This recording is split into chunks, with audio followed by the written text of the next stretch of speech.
Hello and welcome to this week's episode of the F Word podcast. You're with James and you're with Jordan. Tis I. Hello, we're back. G'day. We're back again. We're gonna do something a little bit more casual today. Again, one of our, favorite type of episodes is just having a chat. But we're going to be talking about basically our creative processes and things to do with that. So we could delve into things that we've written before, things that we want to write. We could come up with ideas on the spot, which would be pretty cool, I think, for you guys to see how we do come up with things and what we come up with. Yeah. Got anything to add to that? Or No. Once again, you covered it all. Okay. All within the intro in like 30 seconds. So yeah, Podcast is over. that's it. All done. Cue the music. Yeah. Have you watched any movies lately? I have. I've seen a few. Nice. Telling, isn't it? Because I'm a co-host of this podcast. Yes. But no. Yeah, I've seen a few. The favorite I have seen recently is Lock, Stock, and Two Smoking Barrels. It's What a movie. is that? It's a movie that I, for some reason, biasly, stupidly, I just put off based on the name of it. But it was an awesome, crime, British movie. It's got Jason Statham in his debut role as like a gangster kind of. It's a movie by Guy Pearce. So it was always going to be a bit quirky, but it's almost Tarantino-ish in a way because it follows like 3-4 different groups of mafia members, like gang members, and then like their stories become intertwined in a way. Okay. And the payoff is just really cool, and so is the action. I don't know. Check it out. Nice. Lock, Stock, and Two Smoking Barrels. Lock, Stock, A and mouthful. Two Smoking Barrels. Absolute mouthful. So I'm guessing it's about guns. Yeah. A sawed-off shotgun? No, more like musket guns. Musket guns? With two barrels? Double-barreled musket? Watch and see. I guess so. It's on Amazon Prime, I think. If you got that. Oh yeah, I do have that. Yeah. Or you can just stream it. Yeah. Very, very legally. Very legally. Yeah. Yeah. Nice. Don't know any other way. Yeah, and a couple of others. I wanted to rewatch the Planet of the Apes. Well, not the originals. Not rewatch. No, the trilogy. Oh, the trilogy. The it's going to be trilogy. is it called a quadrilogy? Is that what you call it? Or a saga? What's a saga? Is that 5? Or is that just more than 3? I don't know, but there's going to be another one anyway coming out. I think it's. I did see that. Yeah. Is it like the World of the Planet of the Apes or something? No, that's stupid. The planet of the planet. What is it going to be? No idea. The government of the apes. You got Caesar acting like Trump on the pedestal. Imagine that. Probably wouldn't be that. Whoa! I think Andy Serkis would be able to impersonate Trump pretty. That's right. Pretty He is easily. Caesar. Yeah. I always forget about that. I was because I saw the first two. Just before I got here, I watched the second one, the Dawn of the Planet of the Apes, and I watched Rise the other night. And yeah, I was blown away with Andy Serkis. And then it got me thinking he might be the best method actor of all time. Method actor, yeah. Well, he's a good voice actor. Good voice actor, really good voice actor. Motion sensor actor as well. Yeah, and where's he from? He's British. He's British because he does a really good South African accent, and it's one of the Marvel movies. I think it's Black Panther. Okay. He's in Black Panther, and I can't remember what his character's name is, but it's like comic accurate, and he's South African, and he does it really well. I actually thought he was South African. Wow. Okay. But obviously, yeah, he's an amazing actor, I guess. So, yeah. Have you seen? Is it Kingdom of the Planet of the Apes? Is the last one? No, isn't it War of the Planet War. of the Apes? Oh, Yeah. Okay. So the new one is Kingdom. Kingdom. Okay. There we go. Solved. Not new one. The up and coming one. Sorry. But I have not seen the War, the newest, so I'll probably watch that tonight. Yeah. I don't know. That's good. Is it? What do you think? Have you met Koba? Yeah. What do you think of him? Yeah. Cool. I guess villain, antagonist. Yeah. He's cool. He was cool. I like is it the scene where he's like messing with the two guards Is this in the door? he was, like, and he trying grabs to- the gun and he, like, And then fucking just- shoots him. Yeah. Oh, and he's just such an evil little ape, eh? Evil little Big, bastard. probably big actually, big ape. Yeah. But no, I for some reason it's just been on my mind to watch them because I know that they're quite well received on IMDb. They're like in the mid-7s. All three of them. So Yeah. I mean, and the visual they were nominated. All three of those movies had earned a nomination for visual effects, yeah, which yeah. I'm not surprised about because those monkeys look pretty good. Oh yeah, absolutely, yeah. Well, the only thing that I was really confused about was how different the first and second movies were. Because you had like good old James Franco in the first one. He's just gone. Yeah. He's just completely gone. Apart from like video footage and like a photo. Yeah. But like even the world itself is just so different. Like it's all overgrown and stuff. And Well, two different directors. oh, is it? The director of Dawn of the Planet of the Apes, he did the Batman, the newest, newest Batman, Matt Reeves. So, yeah, that's right. yeah. I don't know. Didn't really look like the same. I don't know themes of the Batman, but Yeah. I mean, Well, honestly, when I saw the Dawn of the Planet of the Apes, no, not what's it called? It's Rise and then Dawn, right? yeah, Yeah. When I saw Dawn of the Planet of the Apes, I was like, is this the same like trilogy? Is this? Did I come into the right theater? Because I didn't know because like as I said, like everything was just so post-apocalyptic yeah, compared to the first one. Because I hadn't seen a trailer or anything before I went in, and I saw it in the movies. right, But then War, I think, is quite similar to Dawn. okay, yeah. Those are the only movies you've watched? No, I've seen a few more. Mostly rewatches. I watched Borat last night with Jem. Actually, Nice. Has she seen it before? yeah, she's seen it before. Oh, she has. She loves it. Jem's a mystery because she's so sweet in real life, but then once she like find like I don't know, and then some of the like stuff she laughs at is just so out of pocket sometimes, and that's what Borat is to her.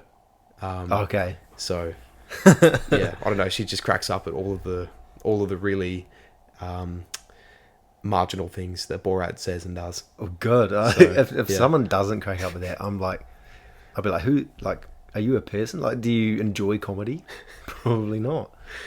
Yeah, there's a couple of people I know that don't like Sacha Baron Cohen, but Why? I know Is that he? I don't know. I mean, he's great. Honestly, He's great. Maybe he's yeah. a crack up. I guess maybe he. Speaking of method actors, he's someone that takes it really seriously. Yeah. Well, the second Borat film, I started to watch it, and it just doesn't have the same feel because everyone knows it's him, and they I go, saw "Oh, it's Borat! Oh, Borat!" Isn't Tom Hanks in that? I don't know actually. I think he is. I just know that they tried to use this other like girl as the kind of weird one instead of Borat, because they knew that if they used Borat, everyone would know that it's just like a setup. Right.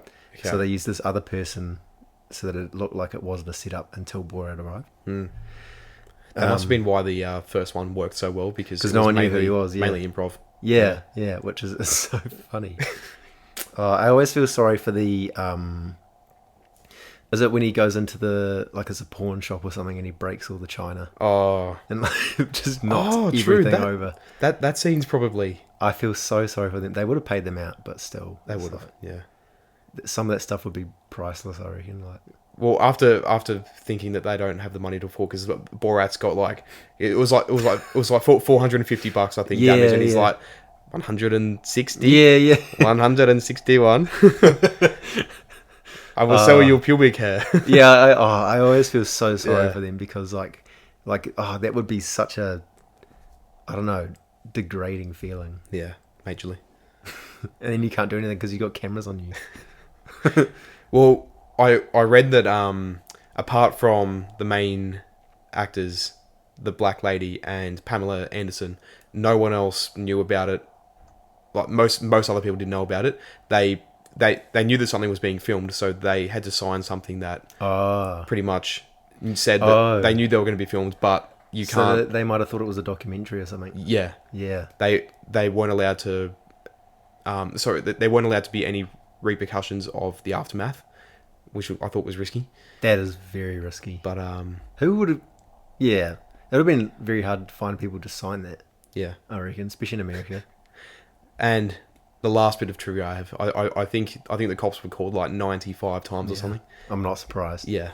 I am not surprised at all. So, neither am I. I just the other scene I find so good is when he sees like the group of black people and he goes up to them and tries to learn like English, but he's learning it from them. Yeah. So he's like saying like he goes into the hotel, tries to book a room and says like the N word. Yeah. It's like they would have called the cops then, I reckon. Probably. But it's so funny. I love that. Yeah, but it would just even I already knew before I even like got a glimpse of the second one that it wasn't going to be as good because it's all over the media now. It's everywhere. It was also 2020, I think. So yeah, that's like COVID prime of that as well. Yeah. Yeah, like the downfall of people not being able to laugh much. Yeah, I think so. probably yeah. Actually, you're right. The 2020s, people take things too seriously. Yeah, I think so too. Yeah. But yeah, no, I don't want to bore too many people. I've seen quite a bit, but that's right. I might recommend something at the end. Yeah. But until then, I think we might get into it. So, Hold on. I've watched a couple movies. what have you seen? Well, I've watched 1.5 movies. I watched Soul for the first time. Jamie Foxx. The Yep. Disney movie, Pixar actually, and I think I would have picked that for my draft Damn. if I'd already seen it. I really liked it.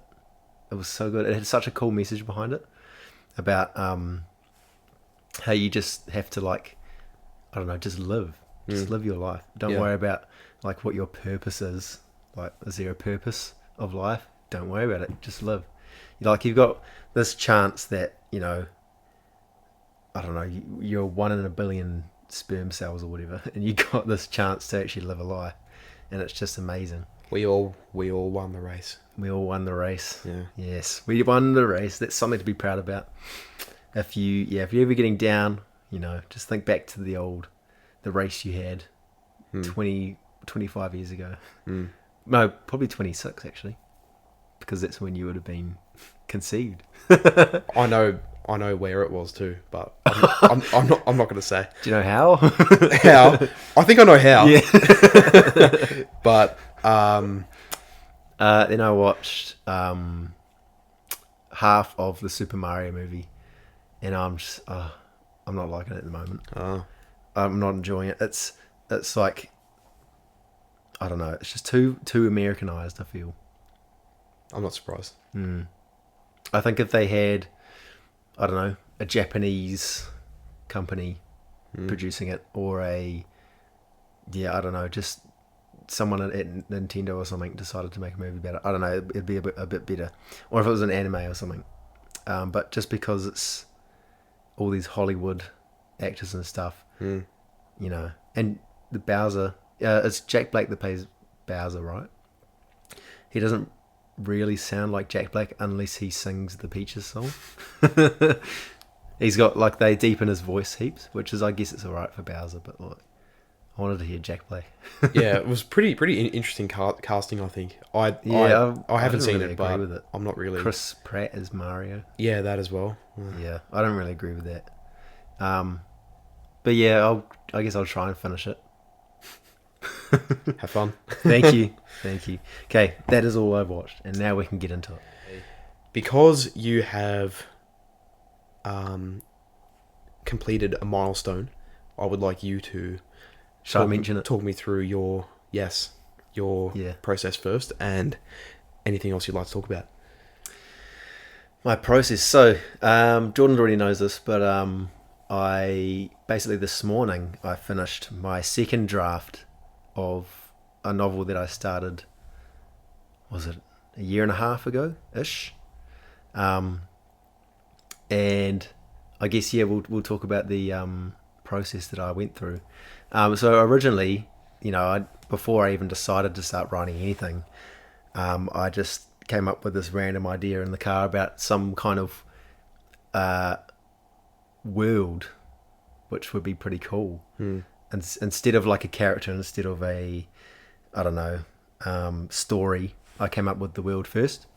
And I think that's stemming from that is my enjoyment for world building. Mm. So I actually prefer sitting down and world building than writing Okay. about it. But I guess, you know, you're still writing about it when you're world building. But I just find it so much fun where you can kind of connect these things, create like stories out of something because something happened all this time ago. Like, I guess if you had, I don't know, say a war 200 years ago, there's still going to be these implications put in place because of it. And I think like stuff like that is just so fun to put in place, and you can like picture all this stuff in your head while you're thinking about the current story that you're going to have, which is miles after these first events, and it kind of just clicks all together. And I love that process. But I feel like also starting from scratch as well. Like that's got to have its benefits. Like you're just making things up completely, which gives you the power to do anything you want. Exactly. And you know what I felt the other day, yesterday, I think I said to myself, I was like, I am the one person in the world who knows the most about this. Yeah. And I know it. I was like, exactly. I was like, damn, but I did make it up, to be fair. But, you know, right. if I'm going to know something, if I'm going to know the most about anything, I would love it to be this. Which is crazy to think about, like no one else knows it. Well, that to me is proof enough that passions are more crucial than actual maybe talent. If you are completely passionate about something, I'm not saying you're not talented. Wait a second. That came out wrong. Passion, No, I get it. Yeah. Passion exceeds anything because honestly, It does, yeah. Well, if you're talented and you're not passionate, you're never going to get anywhere. Yeah, exactly. If you're if you're passionate, but say you weren't born with the talent, but you're passionate about it, if you keep at it, you will get better at it as well. Absolutely. It's not like you're always going to be shit. That's why I think it was a Jack Black quote. He said, like, just be bad at something. Like, be bad at something and get better at it, because then you're going to go far. I think he was being asked, like, if you could have any advice for kids, you know, and he was talking about his acting career. Like, he was bad at some stage. Like, maybe he was talented, but he would have still been bad. He would have done bad things. So he just said, yeah, just be bad at something, and, you know, that's the very beginning, and that's the start of something that's going to be huge. Sometimes knowing what you're bad at is good enough as well. Like by trial and error, you sometimes know what works and what doesn't. What works? Well, like even with the podcast and stuff, we're learning every time we do it. Like, absolutely, what do we talk about? What do we get good feedback about? Bad feedback about? Bad feedback, yeah, that's plenty of that. Well, not bad, I guess. Constructive feedback. That's the word. That's the word for it. And that's actually something that irks me a little bit when it comes to showing people your work. I think it's very much a New Zealand thing. When you show someone something you've done, obviously you're happy that someone's going to say, "Oh, it's really good. It's really good." Like, there's nothing wrong with it.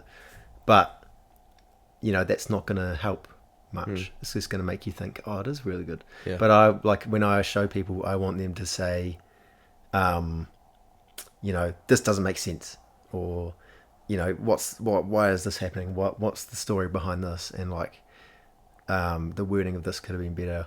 Just anything that, you know, would help me. You don't have to say it all at once though. Like, yeah, if I ever show you, I have showed you, and what you said was good, because I think it forced me. It was about the dialogue not being authentic enough, and I thought that was good feedback. Because I'm just a master. Well, no, because I can't tell these things because it's what I've written, so I'm obviously going to think, oh, you know, that's fine. But I need people with fresh eyes, with other perspectives to see what I've written, so I can kind of, I guess, get constructive criticism about just anything to do with it, and it really helps. But as I was saying, in New Zealand, a lot of people tend to just want to tell you what you want to hear. Oh, that's really good. Yeah. But like, obviously sounding sincere as well. Like, yeah, I still enjoy, sending it out and getting people to read it. I've gotten Taylor to read the first 10 chapters at least 5 times because I keep changing them. And so she kept reading them, rereading them. But she's good. She gives me good feedback. Awesome. How about you? What do you, any annoyances in your process, your creative processes, or the opposite? Yeah, there's always annoyances. I feel like the problem for me is just writing, like simply writing. Oh, just sitting down and doing it. Do you type or? I type. You type. I type. I've got all these ideas. I've got ideas flowing out of my everything. Every hole in your body. Every orifice. Yeah. And yeah, sometimes it's the idea. It's the process of getting all those ideas and just putting it down on paper. But I keep reading things, or seeing things, get those ideas on paper, and then you can build sandcastles with them later. Yeah. It is something that's quite hard though, especially. Do you ever get you have an idea, and then you sit down to write it down, but you forget it? Yeah, sometimes. You get it. Sometimes, but I even if the opportunity isn't exactly appropriate, I often get my phone out anyway and go on notes and write it down. Either a quote that I hear or something I think, oh, hang on, that would work really cool in a script. Yeah. Yeah, I am currently 5 pages into what I think is a really good idea. And that's after starting it. I started this story maybe about 10 months ago, but it's just changed so much to what it is now. But now it's finally the story that I want. But Nice. It's just, yeah, sometimes, as I said, I struggle to continue from where I finished. I'm just staring at it going, I really want it to be perfect from now, but that's not realistic. No. You're not going to get it right the first time. Absolutely not. Yeah. No, yeah. I guess that's why we have drafts. Exactly. The best thing to do is, in my opinion, to just get it down. Doesn't matter how shit it is, just get it down. Yeah, absolutely. And then you can change it later on, but at least it's down. At least you've got something there. Because if you don't put it down, you refuse to do it because you want it to be fine, like perfectionism and stuff. It might never get written down. Yeah. And you might never be able to show it to the world because you're just never going to be okay with it. Exactly. Yeah. But and then as well, because it's all next steps, right? You got say you've done 5 pages, and then the next scene takes 3 pages, and then the next scene takes another 4. After every scene, you're going to be like, oh, what comes next? It's going to keep happening. So as long as you get it down, it's you've got a whole bunch of scenes. You can even go over the word limit, over the scene limit, just put in extra stuff and then cut things out. Yeah, exactly. Like a director's cut. Yeah, yeah. But yeah, just do it. Just get it all down. If anyone out there is aspiring to write or to do any sort of creative work, even if it's drawing or something like that, just put whatever's in your brain. Just put it down and just do it. Whether that's doing a sport that you always wanted to do, yeah. anything that you've always wanted to do, you only live once. Honestly, do it. Yeah. That's why I'm doing this. We're being so soulful at the moment. Yeah, I mean, something we're not often on this podcast, so I guess we gotta fill. Oh yeah, fill all those gaps. This is the stuff that we do in our spare time as well. Yeah, this is, I guess, that is hobbies, isn't it? Yeah, hobbies. Absolutely. I was going to say you could call them hobbies, but they are hobbies. Well, they're hobbies for now until we become really, really famous, which is obviously going to happen. So, yeah, it's obviously going to happen. Yeah.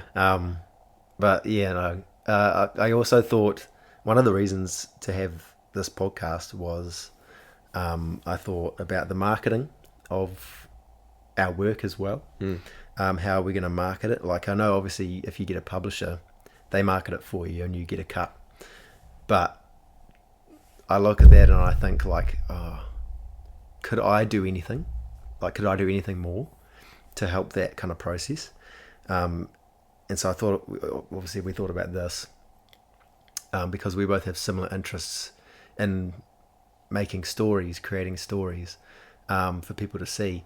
And I thought, it'd be so cool if we could, I don't know, I guess start to try and build a following before we get anything out. Staring at my 5 pages with no progress is better than not staring at it at all, because at least I'm there thinking about it and hoping for a change and trying to make that change, I guess. Yeah. And I guess you can never tell when these things come to mind either. Like you could be sitting there for hours and nothing comes to you. Yeah. Or you could be, I don't know, with all your mates at a bar or something. Someone says something and you go, "That's it." I love it. And then you write it down on your phone and you're like, "I've got it." And it just happens at weird times. Like it doesn't always happen when you want it to happen. Yeah. Probably barely ever happens when you want it to happen, to be honest. I'd say so. Yeah. And it comes in other ways. But I guess that's also how life works. Like, things get thrown at you in different ways. Yeah. You never know when things are going to happen and what's going to happen. There's ideas come from everything, and that's not the problem. The problem for me is not lack of ideas. Yeah. I think the problem is I've got too many, and you don't know how to get them down. I don't know how to get them down and incorporate it sometimes into my work, into the one that I'm doing right now. Yeah. So do you have ideas of that, say, are slightly related to the stuff you're doing, or do you just have ideas about new scripts, or is it all like everything? It's a combination of everything, to be honest. The one that I'm doing right now, it kind of falls in my favor because it is 5 different stories, all brought back to one narrative, I guess. So I've got the opportunity to come up with 5 different plots, I guess, and then combine them at the end. Have you come up with all of them? I've come up with all of them. Oh, nice. So that's just getting the. Have you come up with the combination? Yeah. You have? Nice. There's definitely an underlying link of all of them. Satisfying link. Nice. I think anyway. Good. And my other problem was getting other minor characters important roles, because I don't like a character who just stands there and says like, "Hi, I'm this person." And does nothing else. So you don't give those kind of people a description of, like, I don't know, hair color or age or anything like that? It's more just like the character Sam says, "Good work." Do you mean the minor characters, or the minor characters? Minor characters, yeah. I guess. How much detail are you giving them? Minor character, it depends how minor they are, really. If they pop up again more than once, then I'll give them a description. Okay. If their description is important to the main character, then I will give them a description. Say if it's someone really strange or weird, or someone who only appears once but does something so bad that the main character kind of remembers it for his whole life. Yeah. Then I'd put a description in. But if it's someone he walks past, it's like, no. Okay. Or someone that just says hi, it's like, no. That's kind of the same with me. Yeah. So yeah, okay, that's definitely a similarity then.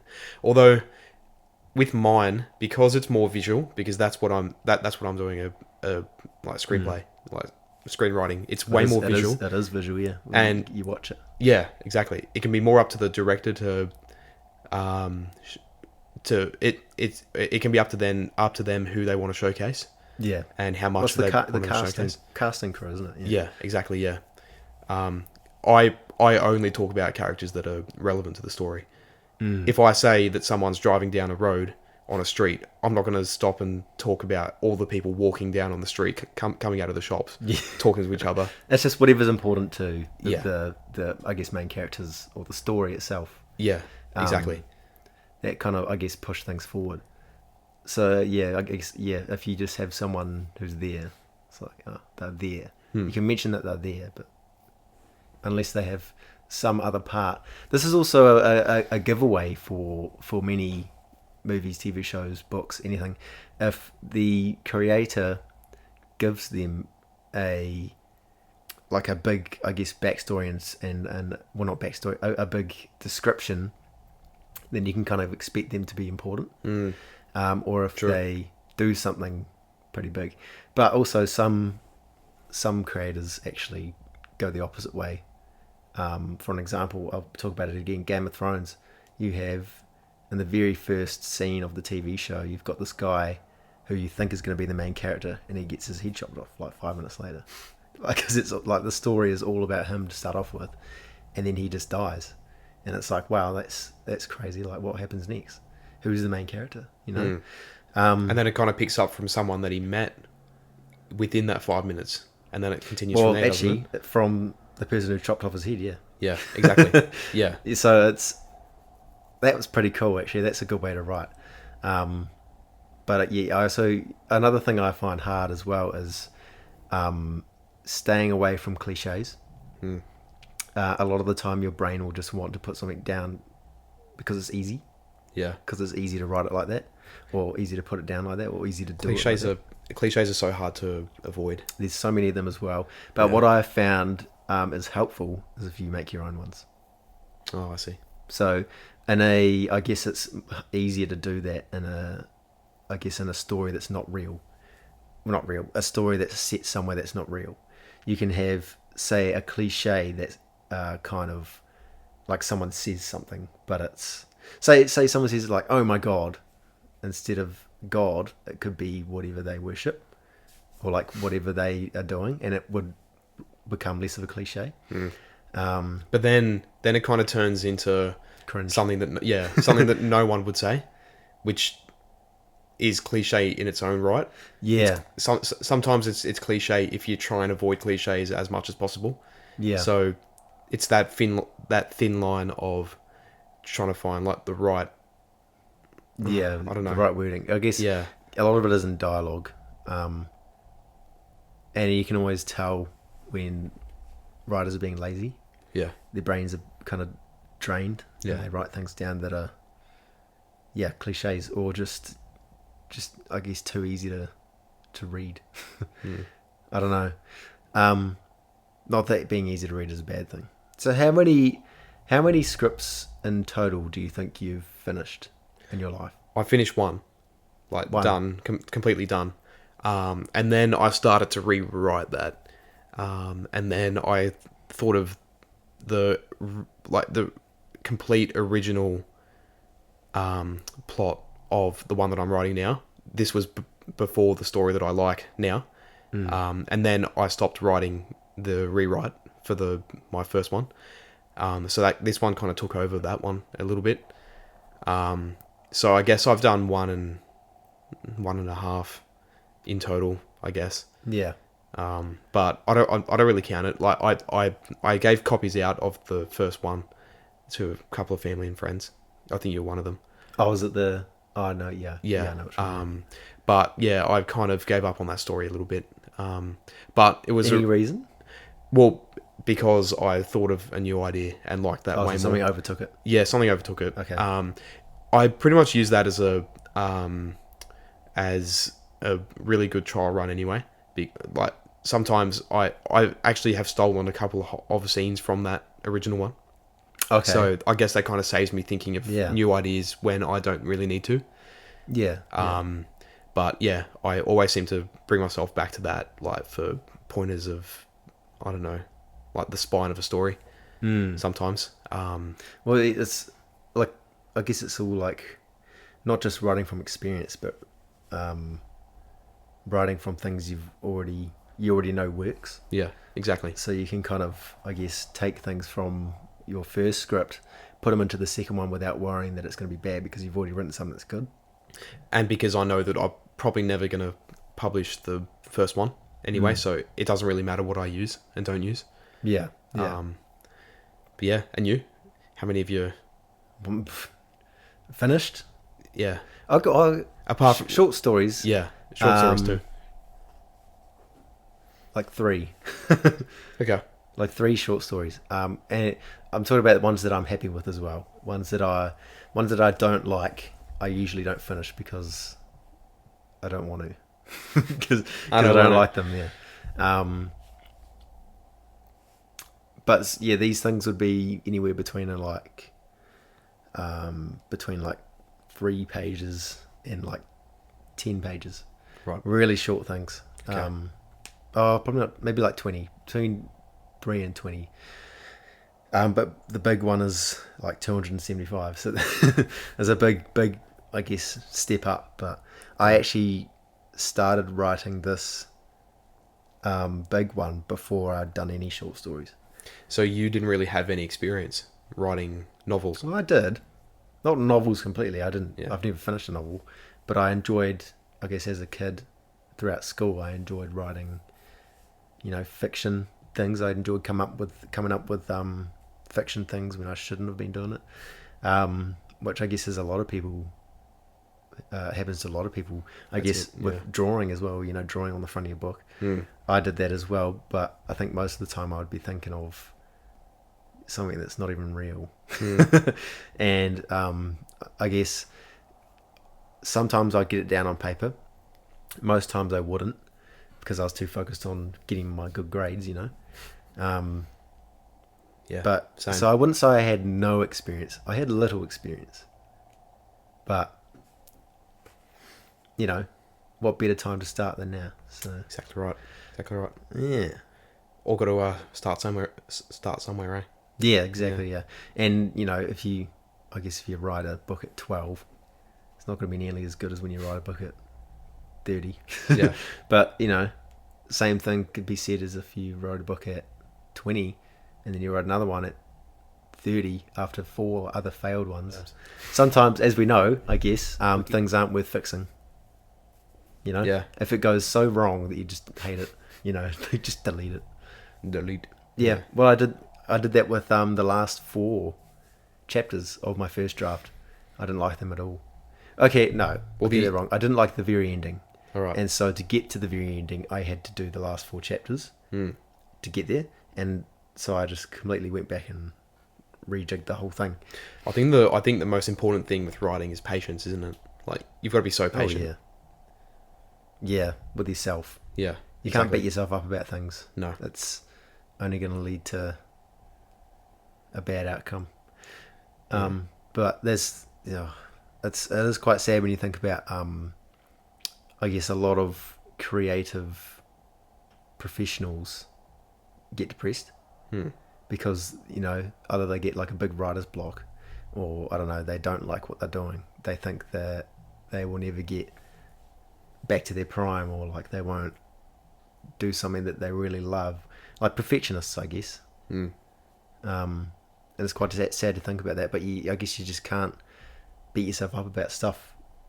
Even if you have put it out and someone says no, they don't want to publish it because it's not good enough, or like something like that.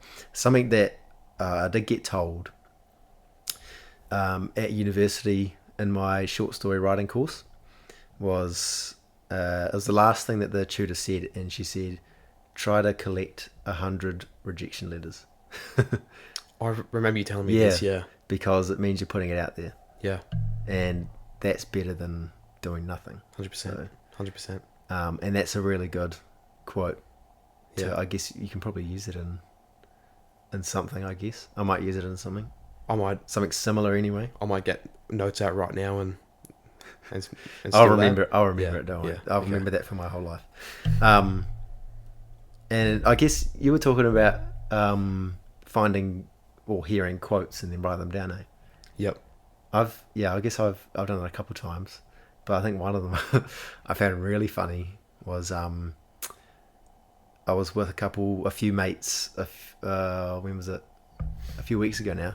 Sorry. I'm just there. So I was with a few mates a few weeks ago, and they were all from my old school. And one of them was talking about how a teacher told them in a PE class, they said, "You've got the body of a Porsche, but you drive it like a Fiat."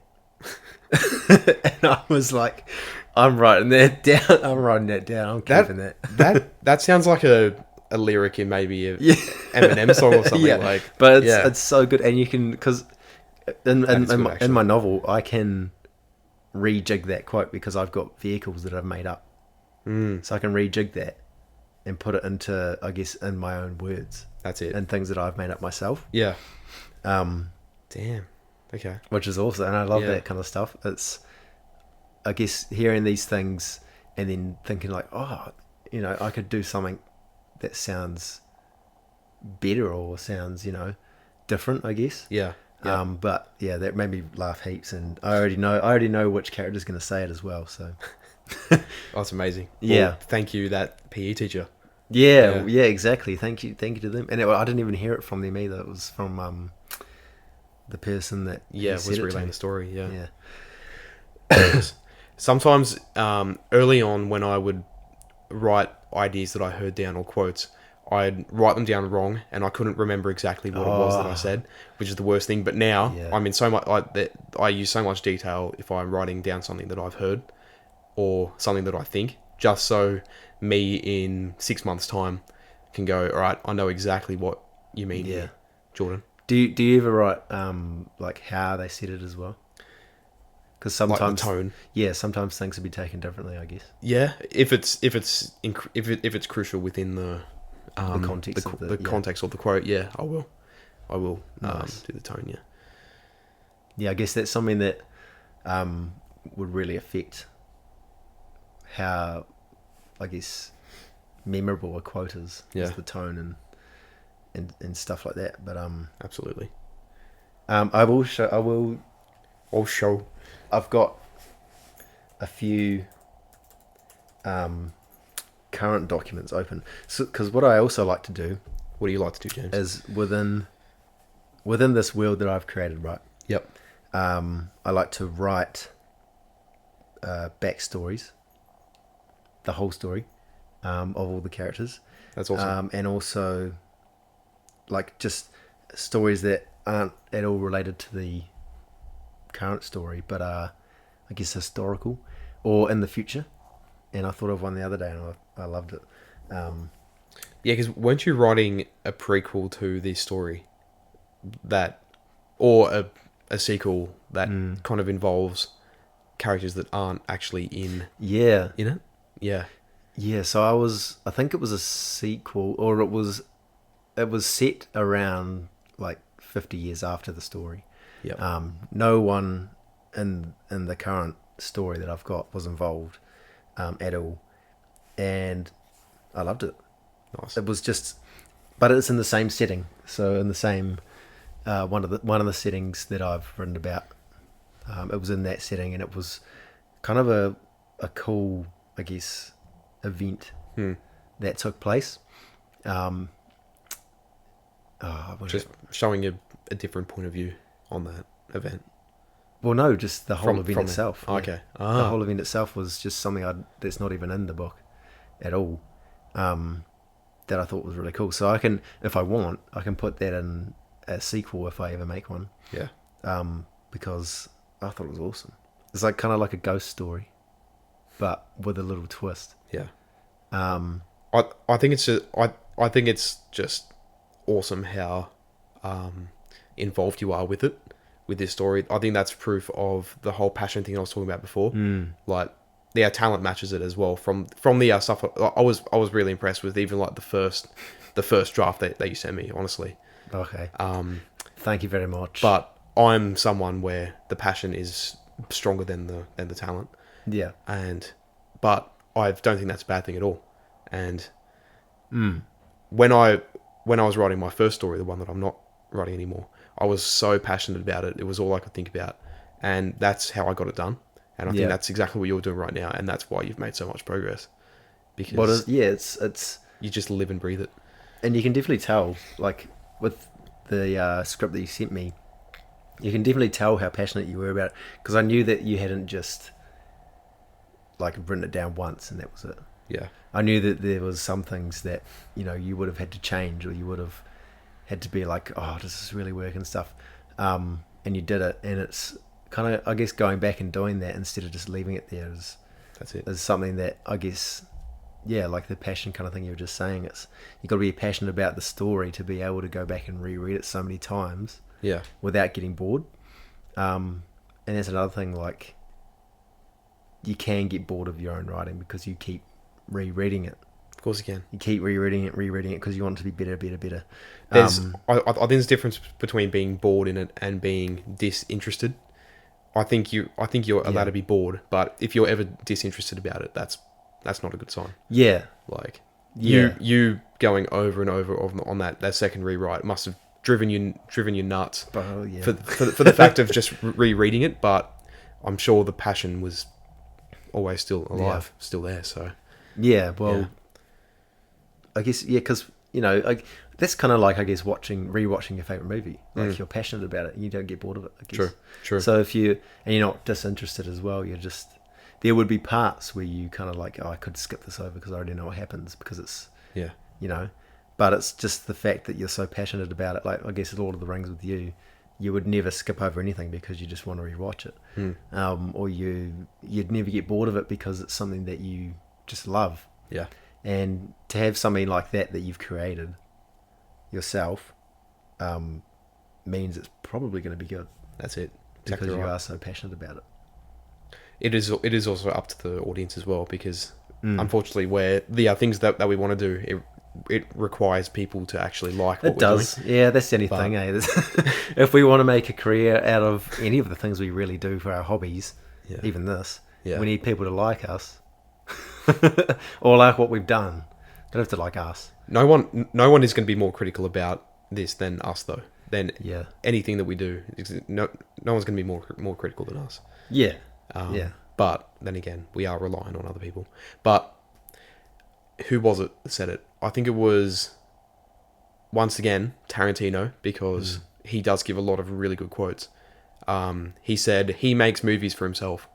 He doesn't make them for other people. He makes movies that he wants to watch. And Good. That would, That's cool. that would be the exact same advice for Yeah. a novelist like yourself. And Or anyone. like you, screenwriter, yeah. yeah, Well, yeah, I guess, you wouldn't want to write something that you don't like. exactly. Yeah. That's why also being a hired writer just makes me, I wouldn't enjoy writing anymore. Yeah. So I would never get a job as a writer for someone else. Yeah, right. Okay. So, like, I don't know, so say I'm writing, I don't know, a script for the new Harry Potter series on HBO, right? You still got to write a script for it, even though it's based off a book and it's actually not based off the movies, but off the books, yeah. I love Harry Potter and I love writing. But if I'm doing that for someone else, I probably wouldn't like it. It could be a good bridge between two projects that you want to do. Maybe you're having a break for a year, and you want to do some paid writing work or something. Yeah. That might be a good for you just to keep the writing going. But Could do, yeah. yeah, I know what you mean. That's definitely not a way to embrace your full creativity, is it? So I guess Yeah. Tarantino, what he's saying, I guess it kind of tells me that he is keeping his job as a hobby. Even though he's Absolutely. getting paid for it, he's getting paid millions Oh, he's for his hobby, basically. Because he is the happiest man. Yeah. Yeah. Because he doesn't really get told what to direct, does he? No, well, he's the writer and He's the director writer and with director all of of his all of films. them. Yeah. So So he does it all.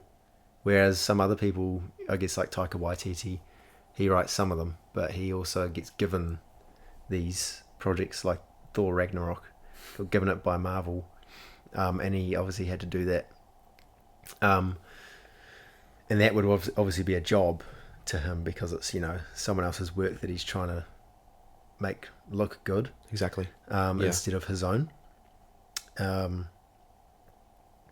But yeah, I do also realise that, it's very hard to get publicity in this Absolutely. in the industry, in both industries. Absolutely.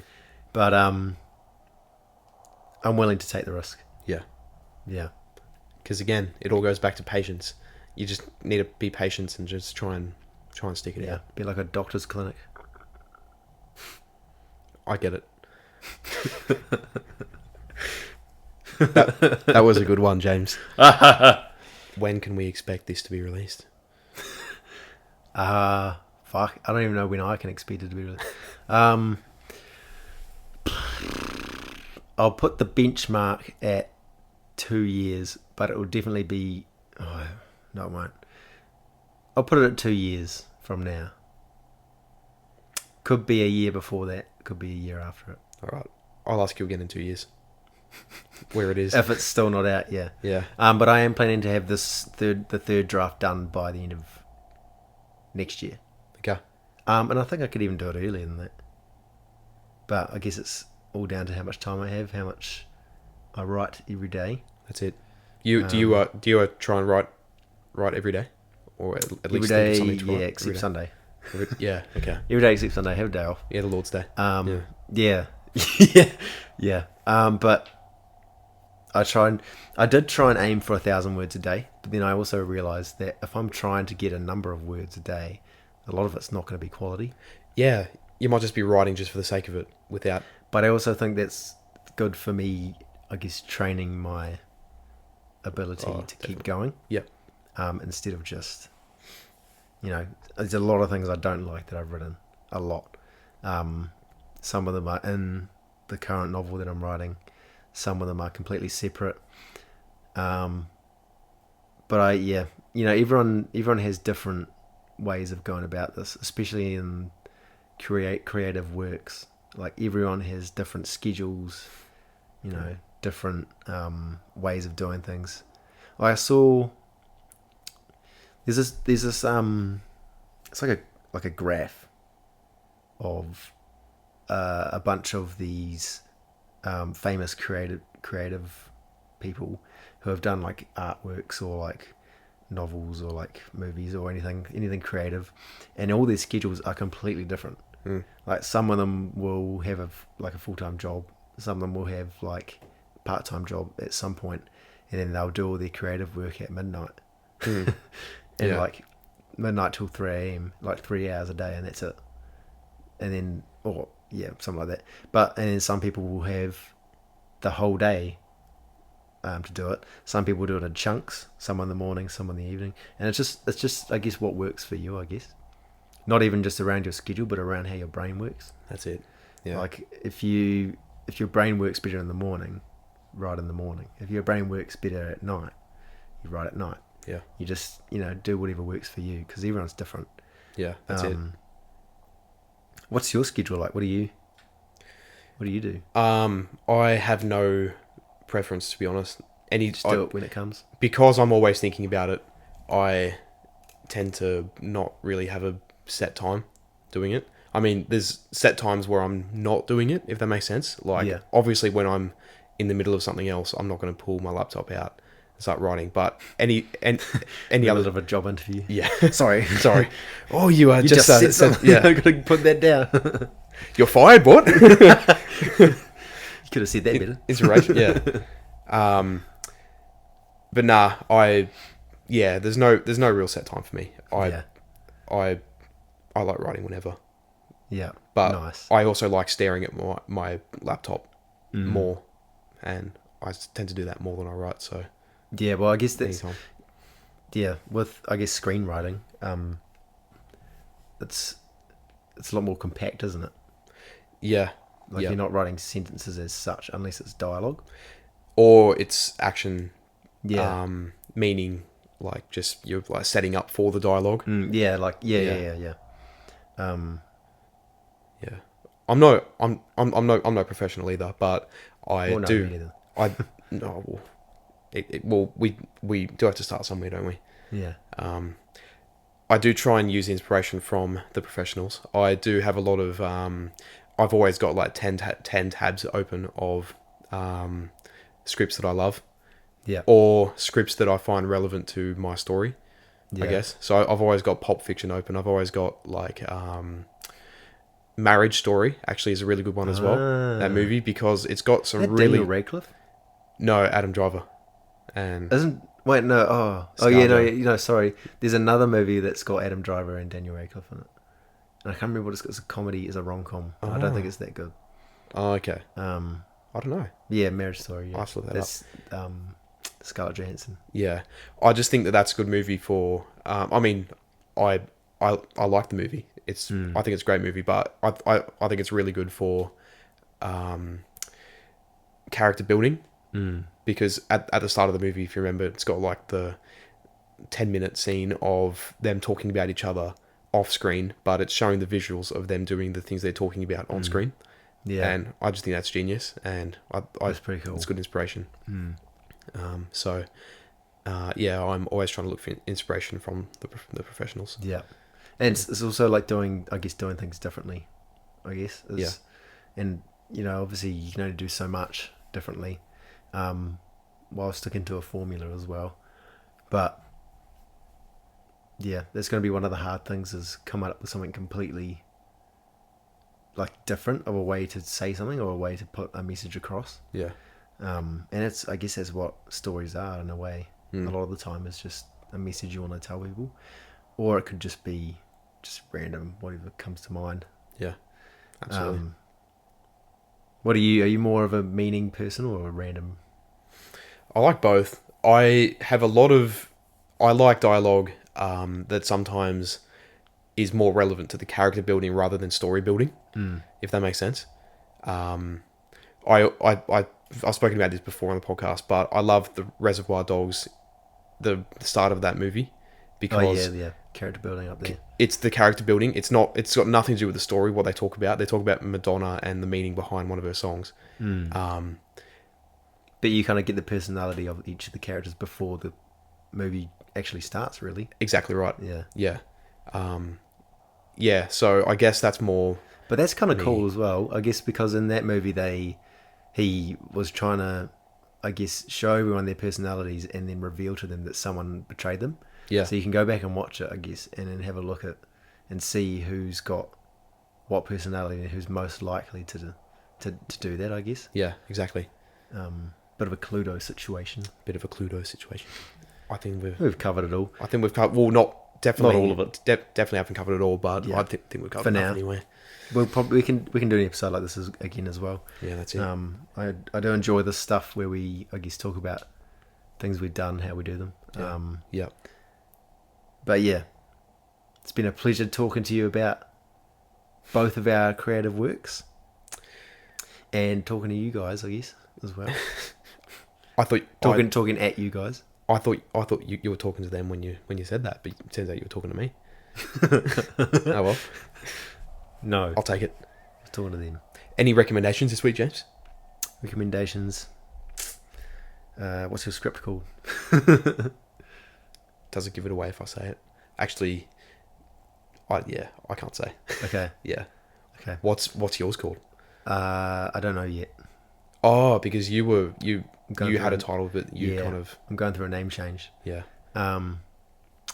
Okay. Well, I won't recommend our works just yet because Yeah. they're not out yet. And Yeah. You can't even do anything with them. But Yeah. coming up to Christmas, actually, watch. If you haven't seen it, watch Love Actually. I love that movie. What's another Christmas movie? Well, we are going to be doing a Christmas episode next week. Yes, so with Saint Michael. there he is, Hello, Saint Michael. the man, the myth. The man, the myth, the legend. He's been around.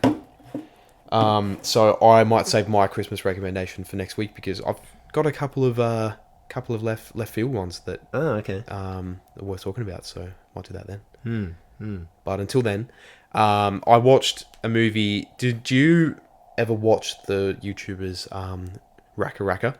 Yep. Yeah, They made a movie, eh? They made a movie. A horror. Horror. Yeah. I saw that yesterday. Well, they love their bloody practical effects. Oh, they're so good at it. The bloody blood and all that shit. And Yeah. Have you seen all the Ronald McDonald ones. Yeah, Ronald McDonald, and then there's like, is it like Batman or something, like he gets beaten up? Probably. It's so good. Yeah. But they made a movie and I saw it yesterday. Did they produce it as well? They directed it. One of them wrote it. They probably produced it as well, yeah. Genuinely surprised. It was really good.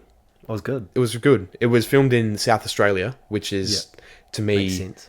a state in Australia that I feel like not much goes on. Oh, okay. So it's And- interesting that something happens. Yeah, interesting something happens. But no, it was really good. It was a horror movie plot that I'm normally not really for. It was like more like poltergeisty, Okay. afterlife kind of thing. But I think it worked really well. Like genuinely, I was really impressed, and I wasn't alone. It's got some pretty good marks on Nice. IMDb. Did it just come out? Came out this year. Yeah, Yeah, I saw interviews of them saying, so which movie are you most excited to see? And they were saying Oppenheimer or Barbie, and they're like, oh, what about my movie? And they're like, nah, I haven't heard of it, so I don't know. Yeah, so... But it's called Talk to Me. So, yeah. if you want to... Any are they in the cast? No. They're not. No, Okay. they're not, no. But they just directed it and wrote it. Purely BTS. Pretty cool. Another one of the brother duos, Mm. like the old Nolan brothers, The old Coen brothers. Coen brothers. There's a couple more. Maybe the Harris brothers at some point. Yeah. I know that the other one is more behind the scenes work, isn't he? Behind the scenes. Oh no, No. Oh, is he more frontline? he's frontline. Ah, okay. He's he enjoys acting, and he enjoys making his own stuff up, directing, all that stuff. We actually had a conversation the other day, over the phone, drunk. Was that the one that Yes, yeah, you walked in on. intercepted for maybe a minute? Yeah. Yeah. And then I'm like, you know what? I'll leave. Yeah, well, we were Yeah. just talking about you know, oh yeah, we're gonna make a movie one day, like we're gonna be fucking famous. I don't know, but Good. you know, Never. hyping each other up, you know, Yeah, that's cool. what life's about. That honestly. is, that is. Yeah, I think we've gone a bit over time, so we'll end it here, eh? Sounds good to me. Sounds good. Alrighty. Well, thank you very much for watching or listening, guys. Thank you, ladies and gents. This has been the F Word Podcast, and we'll see you in the next episode.